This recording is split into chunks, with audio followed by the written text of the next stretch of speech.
Assalamualaikum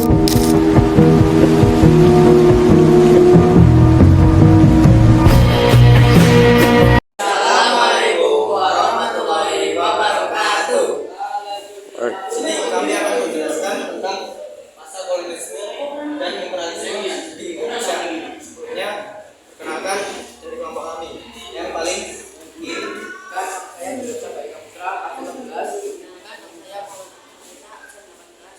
Perkenalkan, nama saya Muhammad Rizky, nomor absen 20.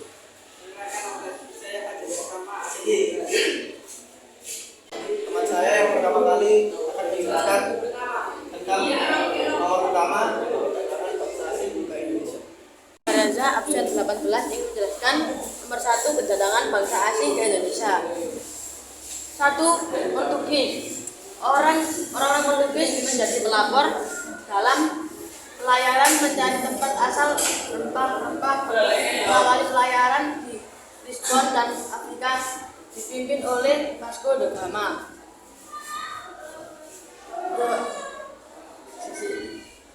Abu Bakar dengan armadanya berusaha menguasai Malaka. Portugis menyebarkan agama Kristen awal di Indonesia.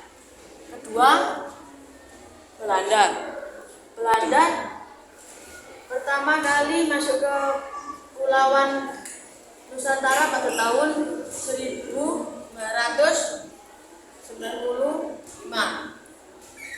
dengan 4 buah kapal, 60 pacu meriam dan 249 awak yang dikomandai oleh Cornelis di Hotman untuk mencari rempah-rempah yang membuat Belanda memperoleh keuangan yang sangat besar.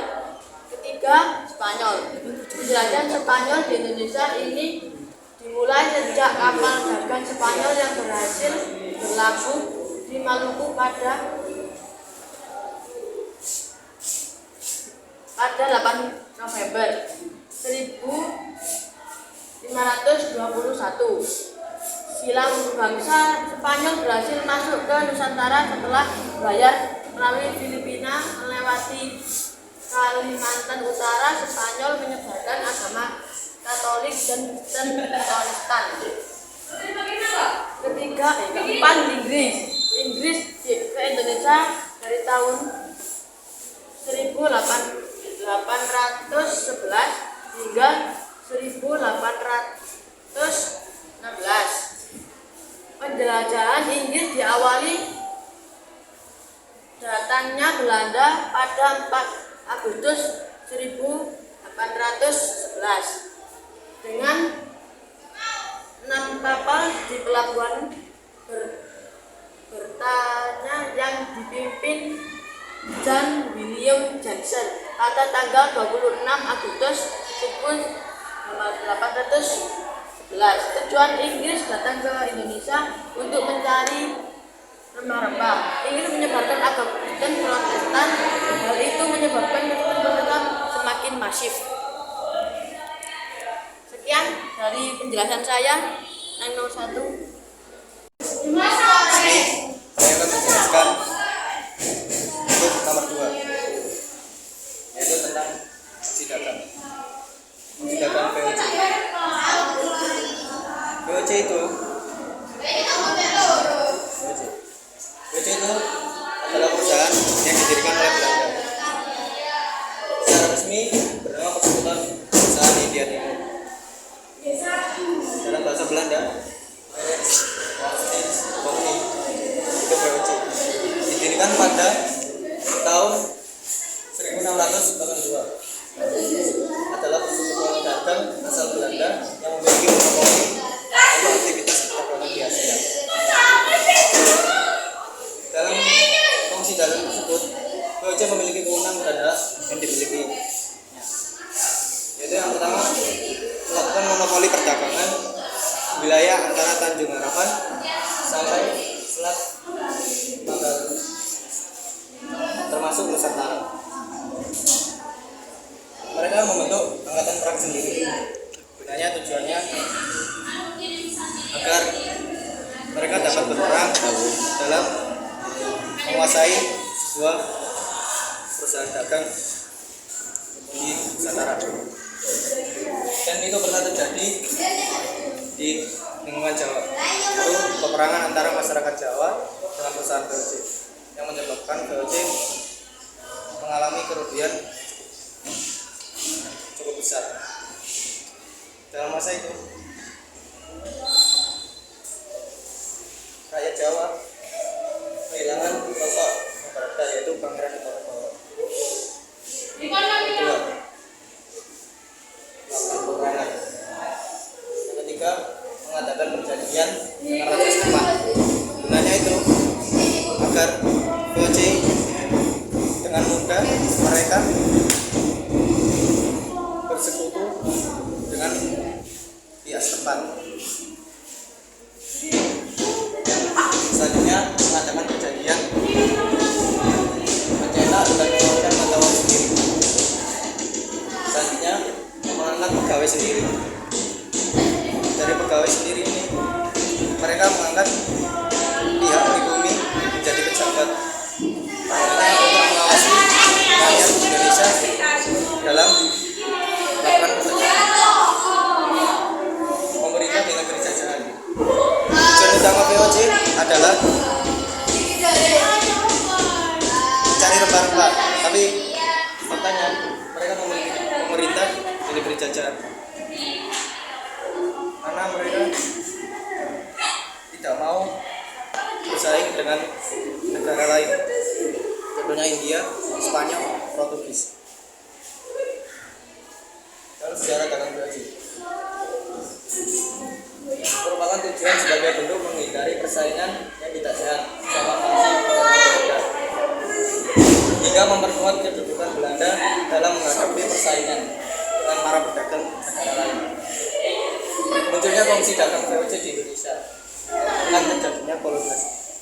Mereka memperoleh suatu pengaruh ekonomi yang cukup berdampak buat bangsa Belanda dari adanya VOC. Itu memiliki hal istimewa. Wilayah meliputi India Timur, Indonesia, Malaysia, Filipina, juga sebagian kecil wilayah India. Pada masa ini disebut sebagai masa perluasan kekuasaan Belanda. Mereka menggunakan politik debit membuat konflik, selisih hingga peperangan, atau nama lain adu domba di antara bangsa Indonesia. VOC ingin merebut kekuasaan atau tata kerajaan. 2. Pengangkatan Gubernur Jenderal. Tugas utama adalah dapat menjalankan dan mengatur fungsi dagang di Hindia Belanda. Gubernur Jenderal membuat kebijakan yang merugikan rakyat Indonesia dan menguntungkan VOC sendiri. Dari situlah VOC dikenal sebagai perusahaan yang sangat bersejarah dan memiliki kekayaan yang tidak terbatas dalam sejarah. Sistem indirect rule, yaitu pengangkatan pejabat pribumi yang membuat VOC berhasil melakukan kebijakan tanah paksa. Kebijakan tanah paksa ini dilakukan oleh pihak pribumi pada masa itu. Latar belakang VOC begini. Tujuannya adalah menguasai dan memperdagangkan rempah-rempah yang berlimpah di wilayah Asia Tenggara, khususnya di wilayah Indonesia. VOC mengalami kebangkrutan dan akhirnya dibubarkan pada awal abad ke-18, tepatnya 21 Desember 1799. VOC dinyatakan bangkrut dan bubar. Penyebab utamanya adalah besarnya dana perang yang dibutuhkan untuk melawan perjuangan masyarakat Indonesia. Faktor yang mendukung pembubaran VOC yang sangat besar adalah terjadinya suatu praktik korupsi yang merajalela. Dari adanya pengangkatan Gubernur Jenderal tadi. Yang kedua, munculnya pesaing baru. Nomor 3, perubahan sistem politik. Sekian itu materi yang saya sampaikan tentang fungsi dagang VOC. Sekian dari saya. Saya Muhammad Majelis ini dan yang nomor 3, perlawanan terhadap persekutuan dagang. Pada yang pertama, perlawanan Kerajaan Mataram yang dipimpin oleh Sultan Agung, merupakan penguasa lokal pertama yang secara besar-besaran melakukan perlawanan dengan Belanda yang kala itu hadir lewat kongsi dagang VOC. Perlawanan Sultan Agung terhadap VOC di Batavia dilakukan pada 1628 sampai 1629. Perlawanan tersebut disebabkan karena Sultan Agung menyadari bahwa kehadiran VOC di Batavia dapat membahayakan kekuasaan Mataram Islam di Pulau Jawa. Kekuasaan Mataram Islam pada waktu itu meliputi hampir seluruh Jawa dari Pasuruan hingga Cirebon. Akhirnya Mataram kembali mengalami kegagalan dalam serangan keduanya terhadap VOC. Setelah Sultan Agung wafat pada 1645, Mataram pun jatuh ke tangan VOC. Yang kedua, perlawanan Kerajaan Makassar. Perlawanan rakyat Makassar di bawah pimpinan Sultan Hasanuddin. Pertempuran VOC dengan kerajaan Goa terus berlangsung hingga masa kepemimpinan Sultan Hasanuddin yang diangkat menjadi Raja Goa pada tahun 1653. VOC ingin menguasai rempah-rempah di perairan Sulawesi dan Maluku. VOC hendaknya memaksakan hak monopolinya dalam perdagangan rempah-rempah di Kepulauan Maluku. Perjanjian Bonggaya merupakan titik akhir dari Perang Makassar karena Sultan Hasanuddin merasa keputusan berdamai dengan Belanda lebih bijaksana untuk segera mengakhiri penderitaan rakyatnya. Yang ketiga, perlawanan Kerajaan Banten. Kerajaan Banten dipimpin oleh Sultan Agung Tirtayasa pada tahun 1656. Rakyat Banten melakukan perlawanan terhadap VOC. Sultan Agung Tirtayasa tidak mau bersekongkol dengan VOC karena suatu hal, yaitu VOC menerapkan monopoli perdagangan yang merugikan Kesultanan Banten pada waktu itu. VOC menghalangi kegiatan perdagangan di Banten. Perlawanan Banten terhadap VOC mengalami kemunduran karena adanya perselisihan antara Sultan Agung Tirtayasa dengan putra mahkotanya Sultan Haji. Terakhir, perlawanan rakyat Maluku yang dipimpin oleh Muhammad Amiruddin, merupakan pahlawan dari Kesultanan Tidore, Maluku Utara. Ia melawan penjajah dengan bantuan Inggris dan berhasil merebut kembali wilayah Tidore dari VOC. Maluku mengusir bangsa Belanda karena adanya praktik monopoli dan sistem pelayaran Tonggi yang membuat rakyat sengsara. Pada Desember 1817, Hatimura dihukum gantung di Ambon bersama 3 orang lainnya, serta menandai berakhirnya perlawanan rakyat Maluku terhadap Belanda.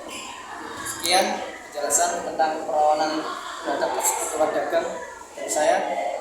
Terima kasih. Pertama, absen 11 akan menerangkan perlawanan terhadap pemerintah Hindia Belanda melalui Perang Paderi. Pada 1821, kelompok baru Islam di Sumatera Barat melakukan perlawanan terhadap Belanda. Kejadian ini dipimpin oleh Imam Bonjol. Perlawanan ini berhasil mendesak Belanda dan meminta negosiasi untuk berdamai. Namun Belanda kembali menyerang dan Imam Bonjol diasingkan dan Perang Paderi berakhir dengan kekuasaan Belanda yang semakin meluas. Perang Aceh. Perang ini merupakan perlawanan Kesultanan Aceh kepada Belanda dan pertemuan yang lebih dari 3 dekade itu dengan muncul banyaknya tokoh perjuangan dan pemimpin perang Aceh. Di antaranya adalah Nyadin, Sultan Mahmud Syah, Sultan Alaluddin Muhammad Daud Shah dan Panglima Polong menyerah setelah tekanan yang bertubi-tubi. Perang Diponegoro. Perang ini meletus pada 20 Juli 1825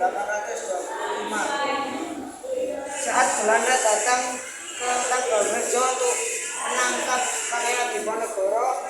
Namun akhirnya perang besar terjadi dan Tegalrejo berhasil dikuasai Belanda. Dan setelah perang besar terjadi, Pangeran Diponegoro dituduh menyerah dan akhirnya Pangeran Diponegoro ditangkap dan diasingkan ke Makassar. Perang ini terjadi selama 5 tahun dan menjadi perang terbesar yang terjadi pada masa pemerintahan Hindia Belanda. Sekian dari saya, terima kasih. Jakarta dari Kaputra 14 saksikan nomor 5 masa pendudukan Jepang. Masa 10 Januari 1942 tentara Jepang telah mendarat di Kalimantan Timur, kemudian disusul dengan penguasaan daerah Balikpapan, Pontianak dan Banjarmasin. Daerah-daerah pertambangan dari Kalimantan kemudian dikuasai Jepang. Tentara Jepang bergerak dengan mudah dikuasai Jepang. Tentara Jepang bergerak ke Sumatera